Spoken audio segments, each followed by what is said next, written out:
kalau menurut Bang Frank sendiri itu tim yang bisa dibilang tim yang paling juara, itu kayak gimana? Tim yang juara menurut saya tim yang bisa bekerja dengan baik, selalu bisa mencapai target yang ditetapkan. Yang lebih penting lagi adalah selalu mencari cara apa lagi nih supaya kita bisa menghasilkan yang lebih baik. Itulah yang kita bilang juara.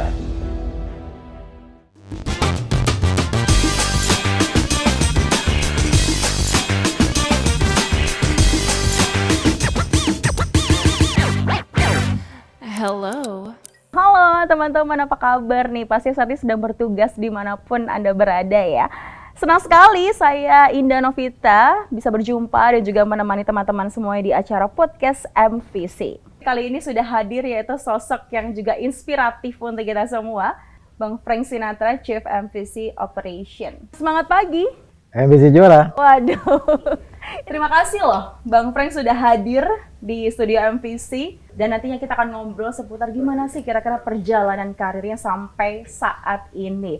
Apa kabar Bang? Baik sekali. Baik ya, semangat dong hari ini. Semangat pasti. Aku penasaran sebenarnya nih Bang.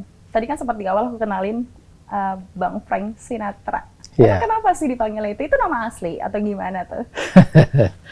Nama saya Firwan Sinatra. Jadi ceritanya kenapa saya dipanggil Frank? Karena nama saya Firwan Sinatra, di Bang Sinatra. Jadi teman saya SMA itu yang juga kayaknya juga senang sama Frank Sinatra. Makanya udah deh, dia mulai tuh panggil, udah lu Sinatra, Frank. Nah, akhirnya kebawa-bawa tuh sampai sekarang gitu loh. Nah, saya sendiri kan nggak keberatan ya dipanggil Frank ya, karena artinya juga bagus ya, tulus, jujur gitu ya. Jadi seenggak-enggaknya orang panggil Frank mengingatkan saya juga, lu panggil Frank lu harus ya bisa sesuai dong gitu ya, harus jujur gitu ya, harus lurus gitu. Kira-kira begitu. Oke, dan nanti sebelum ada beberapa pertanyaan-pertanyaan yang aku akan lemparin juga nih ke Bang Frank, kita akan ngobrol santai aja ya, tapi sebenarnya akan ada beberapa pertanyaan, tapi pakai game sekali ini Bang. Boleh. Boleh nggak sih? Boleh. Oke. Ya. Jadi nanti aku akan kasih 2 opsi, tapi jawabnya harus cepet, nggak boleh mikir lama. Oke? Kayak tegang nih. Langsung ya? Langsung aja. Untuk pertanyaan cepat yang pertama, golf atau bowling? Golf dong. Rendang atau sate padang? Sate padang. Noah atau ungu? Noah dong. Aduh. Nah, Bang, ini kan sebelum nanti kita lanjut ngobrol tentang keseruan-keseruan kita gitu kan. Tapi pasti dulu waktu masih kecil punya beberapa hal yang seru nih. Atau mungkin boleh diceritain dulu masa kecilnya Bang Frank ini kayak gimana sih? Masih ingat nggak? Waduh, udah banyak kali lupa tuh. Tapi sih ingatnya yang seru-serunya aja kali ya. Ya kita generasi X ini gitu ya, belum kenal gadget segala macam, lebih banyak sukanya main sepak bola di luar, hujan-hujan, panas-panasan. Ya itu sih yang diingat sampai sekarang. Yang sekarang itu kita nggak lihat lagi yang begituan gitu. Tapi dulu sosok anak yang lincah nggak sih? Atau pendiam? Kalau jarang ngomong iya, tapi kalau aktivitas sih saya banyak ikut semua. Ya.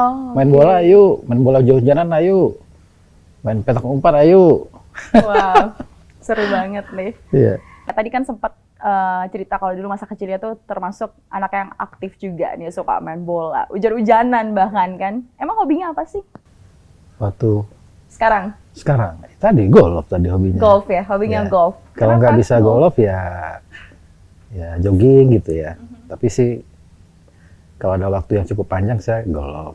Nah, ini kalau ngomongin soal perjalanan hidup, tadi udah ceritain dulu sosok masa kecilnya tuh yang ayo lah mau main apa aja ayo ikut gitu kan. Tapi pasti yang namanya pelajaran dari hidup ini support dari keluarga, terutama kedua orang tua pasti ada. Sampai akhirnya Bang Frank ada di posisi seperti ini. Kira-kira ada nggak sih pesan dari kedua orang tua yang akhirnya ini bisa jadi motivasi untuk Abang? Iya, kalau saya bisa bilang sih umumnya sama ya kalau orang tua ke anaknya ya. Gimana supaya kita taat ibadahnya gitu ya, harus nggak boleh melakukan hal yang tidak benar gitu ya. Cuman sih yang paling berkesan buat saya, mungkin juga bermanfaat sampai saya bisa seperti sekarang, baik dalam belajar, dalam bekerja, itu adalah pertama sifat kita harus rajin gitu ya. Rajin itu maksudnya harus usaha terus gitu ya. Kemudian harus sabar. Nah, sabar ini dalam artian bukan mengalah, sabar kalau nggak berhasil ya dicoba lagi. Itu sih yang berkesan, yang ya cukup simpel tapi menurut saya perlu ya buat kita dalam menjalani hidup atau pekerjaan ini. Jangan takut gagal. Ya takut gagal. Belajar lagi, ya. bangkit lagi, Jadi, berusaha jadi kalau lagi. rajin kan belajar terus gitu ya. Iya. Kalau sabar ya, kalau kita nggak berhasil ya jangan cepat menyerah atau marah gitu. Coba lagi, coba lagi. Mungkin kalau sekilas gitu kita ngelihat Bang Frank ini, duh kayaknya sosoknya ini agak serem gitu loh. Kayak nggak, kayak pedes gitu ya ngomongnya. ya? Tapi sebenarnya enggak loh. Tapi emang orangnya kayak gimana sih aslinya tuh? Aduh, saya dibilang pedes jadi nggak berasa, terus selama ini saya anggap saya biasa aja gitu ya. Kalau di lingkungan kerja mungkin bilang pedes, karena memang saya selalu bilang sama tim, kita tuh satu tim itu ada satu keluarga. Jadi kalau ngomong tuh ya ngomong aja, ngomong apa adanya. Kalau kita disampai ya jangan tersinggung karena satu keluarga gitu ya. Nah itu sih ya mungkin bagi sebagian mungkin dianggap pedas, padahal itu dianggap karena ini keluarga kita, ya kita kalau belum kita sampaikan yang tegas ya kita sampaikan yang tegas, kira-kira gitu sih. Tapi kalau ada yang bagus, diapresiasi juga sih. Gitu. Kamu bagus misalnya. Iya. Sebenarnya sih orangnya nggak pedes ya, cuman lebih tepatnya to the point aja, langsung diomongin. Nah, ngomongin soal pekerjaan, kehidupan sehari-hari, kehidupan pribadi dengan keluarga, dengan istri dan juga anak-anak tercinta. Ini biar lebih balance gitu Pak ya, antara untuk ngatur kehidupan pekerjaan dengan sehari-hari, itu kayak gimana sih? Saya rasa normal aja sih, dayanya sama aja sih sama yang lain. Jadi kalau waktunya kerja, ya kerja gitu ya. Kalau di luar kerja, ya kita coba bagi waktu sama keluarga. Yang supaya balance gitu kan. Nah, kalau weekend juga demikian. Kalau ada waktu, ya tadi yang namanya olahraga gitu ya. Ya simpel gitu aja sih, nggak ada yang spesial sih menurut saya. Tapi kalau pas lagi sibuk-sibuk banget, pernah nggak sih keluarga komplain? Mungkin ibu pernah komplain. Jarang di rumah nih. Ya pasti sih ada aja lah ya. Cuma kita jelaskan kan ya.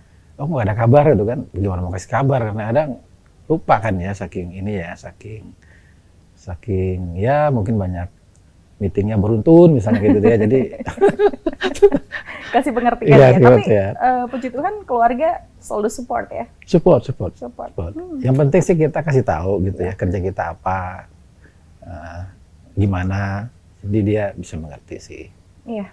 Selanjutnya, nah untuk bisa punya karir seperti Bang Frank ini kan kayaknya nggak gampang gitu ya, karena prosesnya juga pasti dari kecil sampai akhirnya bisa sebesar ini. Gimana sih kira-kira ada tips nggak untuk teman-teman semuanya supaya kita nih termotivasi kelak bisa jadi seorang Bang Frank? Ya, juga dia juga belajar dari orang tua, belajar dari yang lain-lain gitu ya. Kalau saya kalau bekerja ya fokus gitu ya, fokus, dan kalau bisa apa yang dikasih tugas itu bisa kita selesaikan atau bisa lebih baik dari yang diharapkan gitu. Nah kemudian penting juga adalah integritas, itu penting banget gitu ya. Dan yang berikutnya adalah saya anggap kerja itu adalah amanah gitu. Betul. Jadi kalau kita kerja pasti banyak ada pahala dong. Tapi kalau kita kerja nggak benar, dong kita dibayar kok kerjanya nggak benar, itu kan juga jadi beban gitu ya. Nah kalau kita kerja, jadi ya karena merasa integritas, kalau kita merasa nggak kecapai target tuh rasanya nggak puas gitu. Makanya saya bilang harus sabar, coba lagi gitu. Nah, mungkin kan? Itu aja. Jadi siap dikasih tugas amanah, saya coba selesaikan dengan baik, sehingga mungkin dengan begitu atasan saya percaya gitu ya, sehingga dikasih lagi tugas-tugas yang lain. Nah akhirnya sampai seperti sekarang. Bicara tentang posisi, kembali lagi posisi Bang Frank ini kan pasti kalau kita bisa bilang timnya banyak. Iya.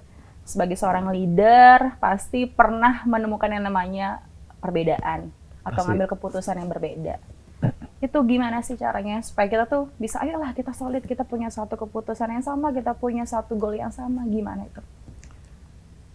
Justru kalau ada pendapat yang berbeda-beda itu bagus banget gitu ya. Jadi itu juga memberikan kesan ke kita bahwa tim kita itu diberi ruang untuk bicara secara terbuka. Jadi kalau berbeda pendapat itu nanti pada akhirnya pasti kita akan memutuskan, menyimpulkan dari berbagai pendapat itu kita ambil yang terbaiknya seperti apa. Mungkin yang keputusan yang diambil itu adalah sebenarnya summary daripada beberapa pendapat yang berbeda tadi. Nah sepanjang setiap keputusan itu diambil hasil daripada diskusi, kemudian dengan mungkin perlu data-data pendukung gitu ya, sehingga apa yang diputuskan itu mudah-mudahan insya Allah disupport juga oleh tim kita sampai ke bawahnya. Jadi berarti kita nggak cuma mendengarkan satu suara nih, kita ngumpulin semua suaranya, lalu kita putuskan kira-kira apa nih yang terbaik untuk kita di masa yang akan datang. Memang kalau menurut Bang Frank sendiri itu tim yang bisa dibilang tim yang paling juara itu kayak gimana? Ya, tim yang juara menurut saya tim yang bisa bekerja dengan baik, selalu bisa mencapai atau melewati target-target yang ditetapkan gitu ya.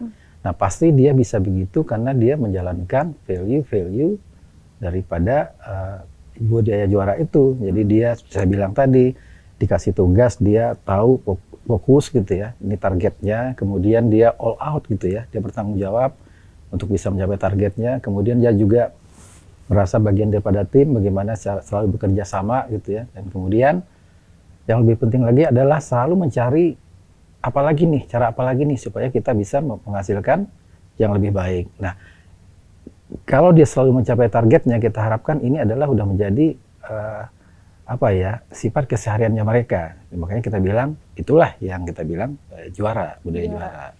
Nah, Bang, ini pertanyaannya menarik sekali nih kalau kita bahas. Mungkin kalau kita bicara soal tim kan banyak sekali ya yang ada di bawah pimpinan dari Bang Frank. Mungkin jika ada salah satu dari tim itu melakukan kesalahan atau nggak sesuai sama harapannya Bang Frank, itu apa yang dilakukan sebagai seorang leader? Itu kita harus lihat dulu tingkat kesalahannya seperti apa gitu ya. Kalau terkait masalah integritas, yang mana itu adalah core value daripada perusahaan kita, misalnya melakukan fraud gitu ya, itu tidak ada diskusi, itu one way ticket ya. Jadi dan siapapun udah tahu itu bahwa yang namanya fraud itu one way ticket. One way ticket. One way ticket.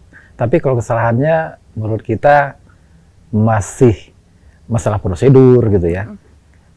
Biasanya sih saya panggil orangnya, kita jelaskan masalahnya apa kesalahannya dan minta komitmennya supaya itu nggak terjadi ke depannya. Yang lebih penting juga disampaikan adalah efek daripada implikasi daripada kesalahan yang dia buat itu apa sih buat perusahaan, sehingga dia bisa membayangkan, dengan kesalahan sedikit saja, saya buat sedikit aja, efeknya besar loh buat perusahaan gitu ya. Apakah itu kaitannya dengan cost gitu ya, apakah revenue atau juga apalagi masalah keselamatan kerja. Baiklah, ini aku kayaknya semakin excited banget untuk nanya, apalagi di dunia tambang ini kan pasti banyak sekali pengalaman-pengalaman menarik. Pernah nggak sih Abang nemuin satu atau dua mungkin Bang pengalaman yang menarik atau berkesan di dunia tambang? Di tambang itu yang berkesannya itu kita itu merubah bentang alam. Jadi yang gunung itu kita potong jadiin lembah. Lembah kita isi sama material jadi gunung. Nah itu kita kerjanya siang malam. 24 jam? 24 jam. Wow. Jadi, dan itu ngerjainnya dengan alat yang besar-besar. Jadi kalau Indah pernah ke tambang, itu mungkin truk itu tingginya, badannya lebih tinggi dari kita. Oh iya. Jadi gimana kita bisa melakukan itu dengan aman. Karena kita kerja 24 jam sehari, 7 hari seminggu, siang malam, dioperasikan oleh orang. Nah itu tuh yang membuat saya selalu motivasi gitu ya. Salah satu pengalaman menarik, yang sampai sekarang nggak bisa dilupain. 24/7 kerja untuk bisa dapetin hasil yang memuaskan. Nah, Bang Frank, ini kalau kita untuk memaksimalkan potensi generasi milenial di industri tambang, itu kayak gimana? Seperti apa? Ya, milenial ini emang beda ya, dia cepat bosan gitu ya. Sementara kan kalau di tambang itu memang kita harapkan orang kerjanya di saat-saat gitu ya, agak lama gitu ya. Nah, memang ini salah satu masalah kita yang kita kerjasama dengan tim HC, apa sih yang bisa kita lakukan?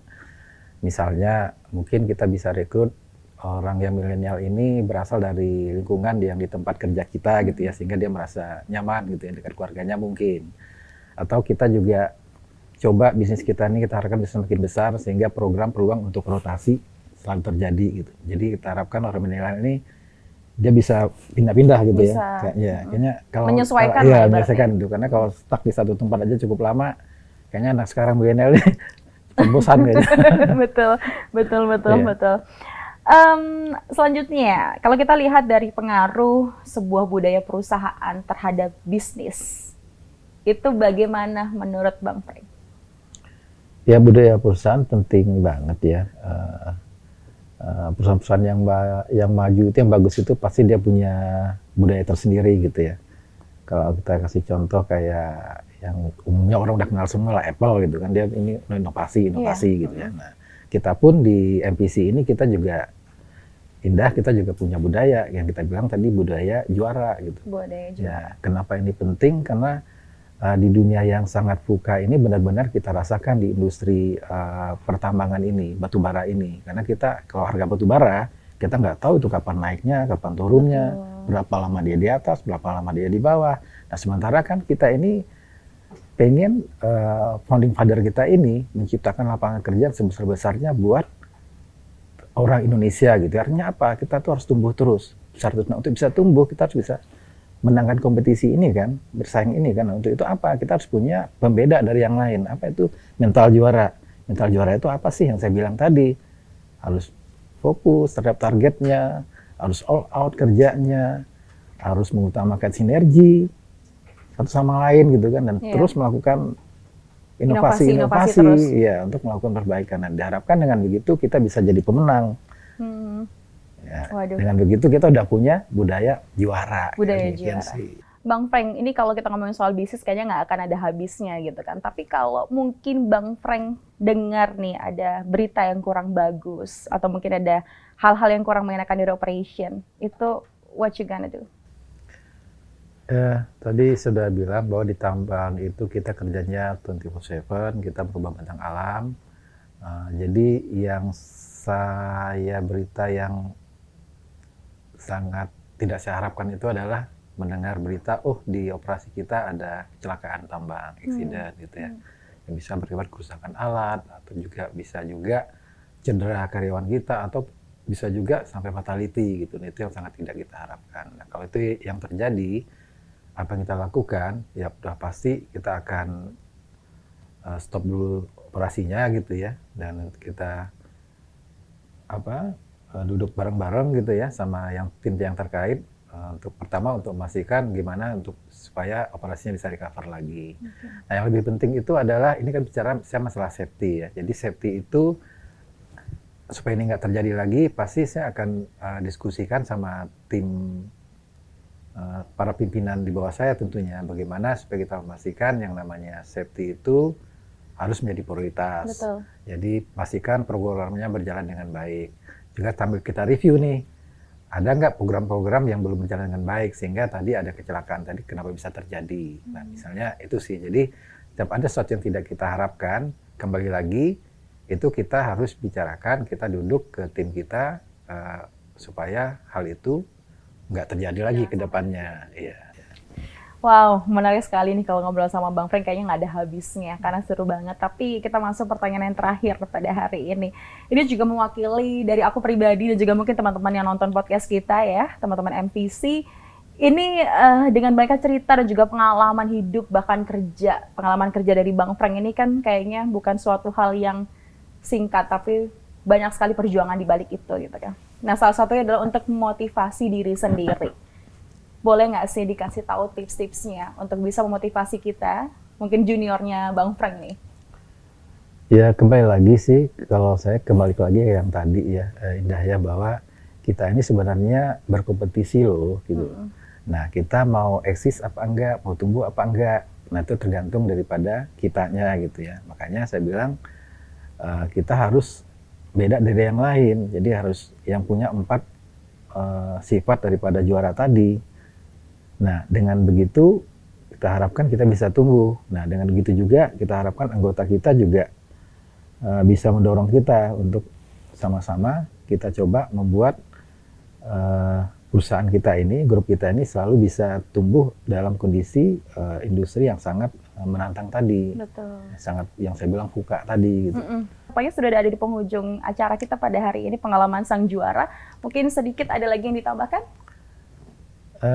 Cukup sih Sudah ya cukup, karena kita udah banyak banget dapat insight dari Bang Frank. Saya terima kasih. Nggak bisa banyak ngomong, banyak kerja aja. Kalau gitu kita tos dulu dong. Kita tos dulu. Oke, kalau gitu terima kasih banyak untuk Bang Frank Sinatra. Terima kasih dan juga pastinya udah memberikan banyak sekali tips dan juga pastinya tetap jadi pemimpin yang jujur dan baik. Dan juga menjadikan tim ini semakin solid lagi ke depannya. Sekian dari kami, saya Nonovita dan juga Bang Frank Sinatra. Pamit undur diri. Sampai jumpa di podcast berikutnya. Salam juara. Terima kasih. MPC juara.